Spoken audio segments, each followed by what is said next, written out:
In this session, we're going to look at the three circles exercise. That's what this particular one is called.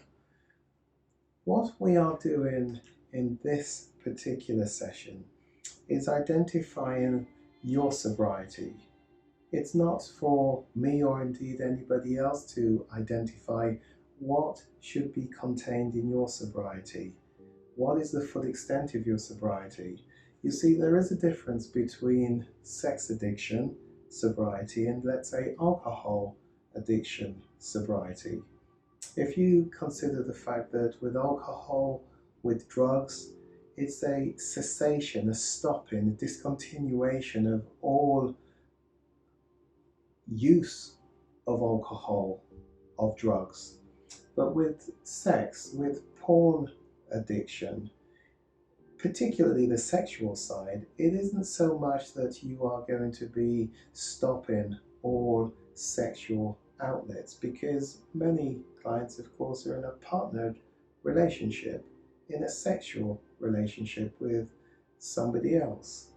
And so it's important that your brain is able to know what sexual activities are not acceptable in your sobriety and which ones are acceptable. And so we call it the three circles exercise. In a sense, it's the document which you'll have in front of you. It looks like circles, but it doesn't matter so much what, how you draw the circles. What you're going to do is to draw a circle to the left on a large A4 sheet of paper, and then you're going to draw a second circle to the right, indeed overlapping the other one. You will see it on the sheet that I will provide, but it's a bit like the Olympic rings where you've got intercrossing, intersections of the circles overlapping each other, so that to the space in the circle to the left, we call that the okay behaviors. And what you're actually going to do is to write in that space all of the sexual outlet behaviors which are going to be acceptable to you during your sobriety, whatever those sexual activities may be. List as many as possible.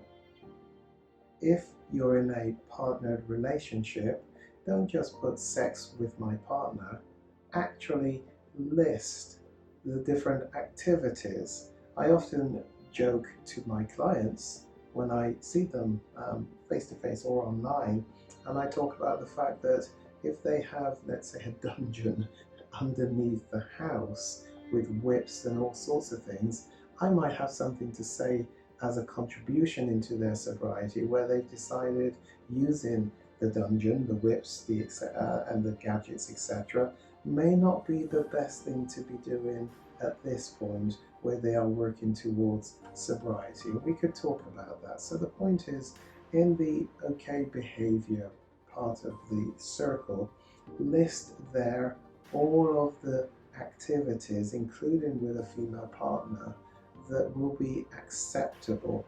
And that's something then for the therapist to discuss with you as to whether there may be some problems in continuing to do certain types of activities. We then look to the circle to the right, and the circle to the right has the not okay behaviors. And really important there, what you are doing now is actually identifying all of the acting out behaviors that you have ever done in the past. You want to list all of them in that portion of the circle. It's really important that you also identify perhaps the fantasy sexual behaviors that you have in mind but you've never done. Put them down so that your brain recognizes that these are no longer going to be acceptable during your sobriety period. Really important that you list all of them. Now, so often past clients have omitted to list in the not okay behaviors what I call the step 1 to 5 acting out behaviours, the objectification, the letting go of control over one's eyes and objectifying the other person's body that they have noticed in a public place, and that image that has gone into their eyes potentially becomes the fantasy image, and it's throughout the day, throughout the next few days, those images, those objectified images, can become the fantasy that creates a trickle feed of arousal, as I call it, and there will therefore be arousal taking place, albeit at low levels, where some chemicals, the potent chemicals, dopamine, oxytocin, serotonin, are actually being secreted into the body at low levels, so that it is no surprise days or hours later when the individual feels like acting out, like turning on, viewing porn, masturbating. And so it's really important that we challenge the activities much early on, the eyes, the objectifying, the fantasy. Put down all of the different acting out behaviours, masturbation, if that is to be included in the not okay behaviour. That's something we could talk about, therapist to client, later on. But the things like webcam use, the downloading, the sexting, exhibitionist, voyeuristic behaviours, all of the acting out behaviours that are no longer going to be acceptable in the sobriety are to be listed there. And then in the overlapping, where the circles have overlapped, we call that portion the IFFY area.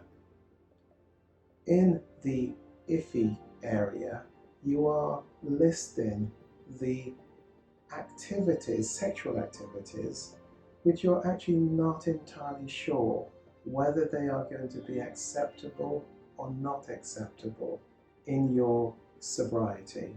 And it's really very important that you identify and put them there.